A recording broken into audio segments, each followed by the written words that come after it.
Ag Bioscience, the #1 ag tech podcast globally, is now available on video. Hear from leaders and innovators across food, animal health, plant science, ag tech, and agriculture. Mondays at 6 a.m. on YouTube or wherever you get your podcasts. While you're there, subscribe and leave us a review. It's the Ag Bioscience Podcast with Agronovis Indiana. Get more information at agronovisindiana.com. This is Inside Indiana Business Radio for the afternoon of Wednesday, August 26th, 2026. I'm Alex Brown. Merrillville-based Northern Indiana Public Service Company said today that power restoration efforts related to recent severe weather events are substantially complete. The announcement comes 2 weeks after high winds caused by an August 11th derecho and subsequent storms left hundreds of thousands of residents in Northwest Indiana without power in what the utility called the largest outage in its history. NIPSCO said remaining outages may include a limited number of customers with damage to privately owned equipment, such as impacted electrical systems or damaged weather heads on rooftops that must be repaired before power can be safely restored. Construction equipment manufacturer Caterpillar is looking to make another major investment in its large engine center in Lafayette. That's according to documents filed this month with the Lafayette Redevelopment Commission. The company plans to invest $890 million to modernize operations and add new manufacturing equipment at the plant, which employs just under 2,000 people. The investment will not result in any new jobs, the company said. The Redevelopment Commission is set to consider two 10-year tax abatement proposals for the project at its meeting on Thursday. Huntingburg-based Superior Ag cut the ribbon Tuesday on its $20 million Ohio River terminal in Rockport. The 32,000-ton dry fertilizer distribution facility is designed to enhance supply chain reliability while bolstering the agriculture cooperative's ability to receive, store, and distribute crop nutrients. Located along the Ohio River, the terminal provides direct river access that Superior Ag said improves logistics and creates greater flexibility in serving area farmers. The co-op added that the facility will increase fertilizer availability during critical application windows. From the #1 source for Indiana business news, this is Inside Indiana Business Radio. Thanks for listening to this IBJ Media podcast. You're probably going to remember this ad. Do you know why? Podcast advertising works.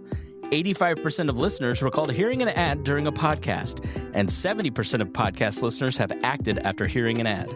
So whether you're looking to be heard across the entire IBJ Media Podcast Network, sponsor one of our shows, or just start with a 30-second ad, IBJ Media can help. Contact advertise@ibj.com to learn more.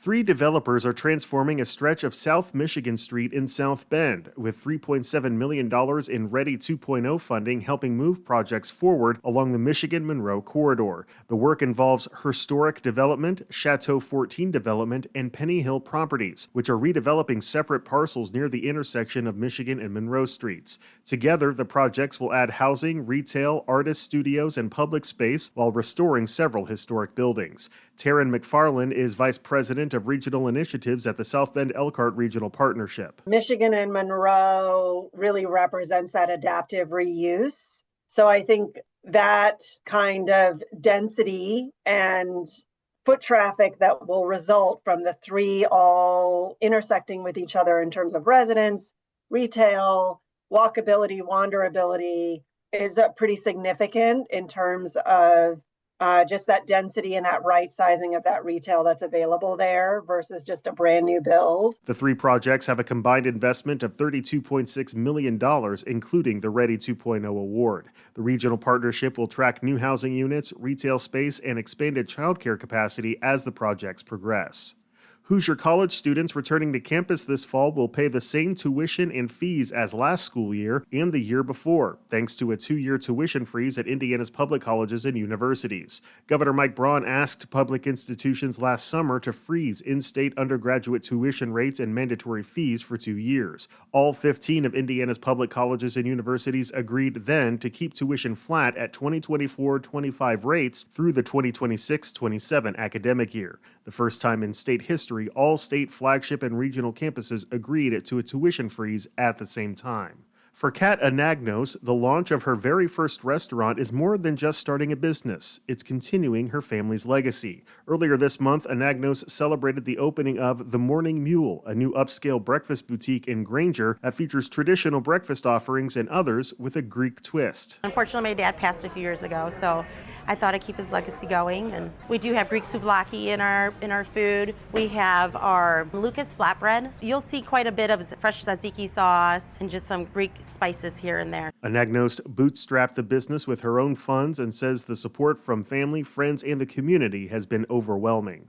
Get In podcast creator Nate Spangle is this week's guest on the Business and Beyond podcast with Gary Dick, presented by PNC, a weekly conversation with high-profile Hoosiers in business, sports, and entertainment, and beyond. Available now on the IBJ Media app or your favorite podcast provider. I'm Alex Brown for Inside Indiana Business Radio on Demand.